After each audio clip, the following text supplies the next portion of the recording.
There are three really good reasons why you should regularly be attending property networking events. Let me tell you what these three reasons are and give you some top tips so you can get the most out of the next one you go along to.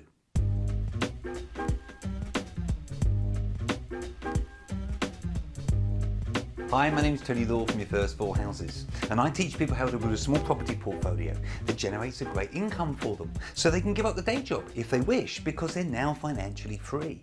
If this is your first time here, be sure to subscribe to the channel and click that bell notification icon so that you don't miss out on any of the free content that I give you each and every week.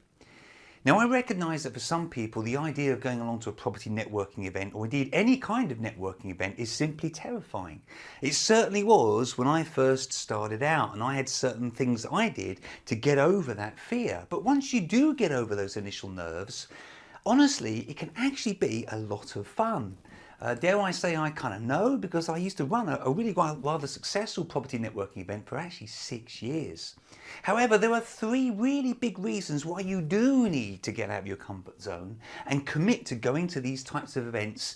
I would suggest maybe twice a month. And they are finding deals, sourcing money, and learning new skills. So, can I suggest you start off by typing into Google the name of your town, followed by property networking. What comes up?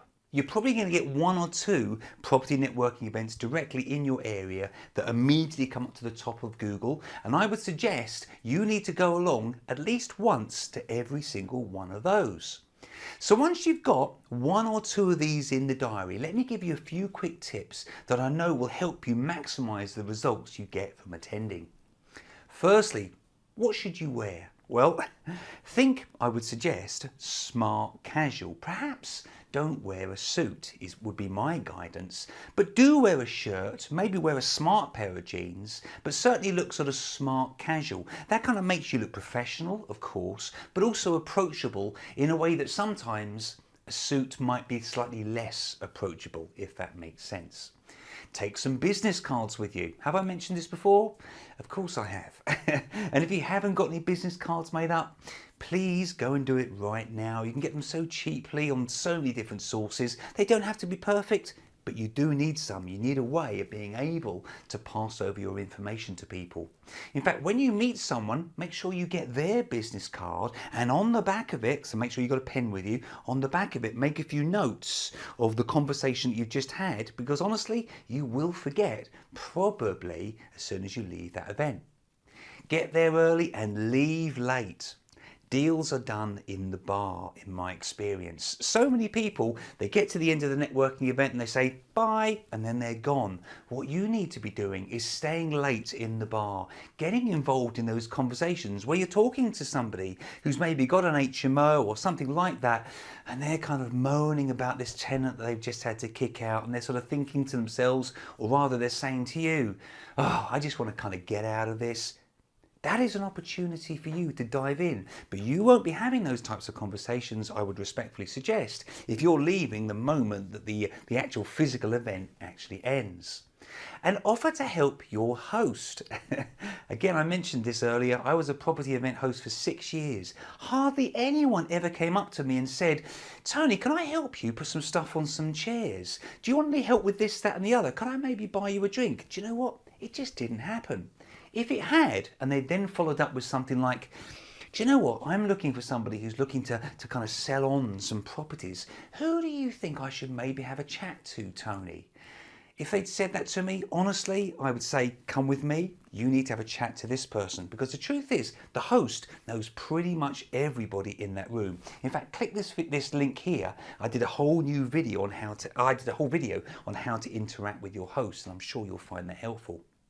Try to put your phone away. Now, I know it's really hard. It's almost like a kind of comfort blanket at these type of events, isn't it? But you need to put your phone away. You need to put it in your pocket, ideally turn it off. Because the problem you have is that when you're looking at your phone, you're completely unapproachable. Nobody will come up to you. So lift your eyes.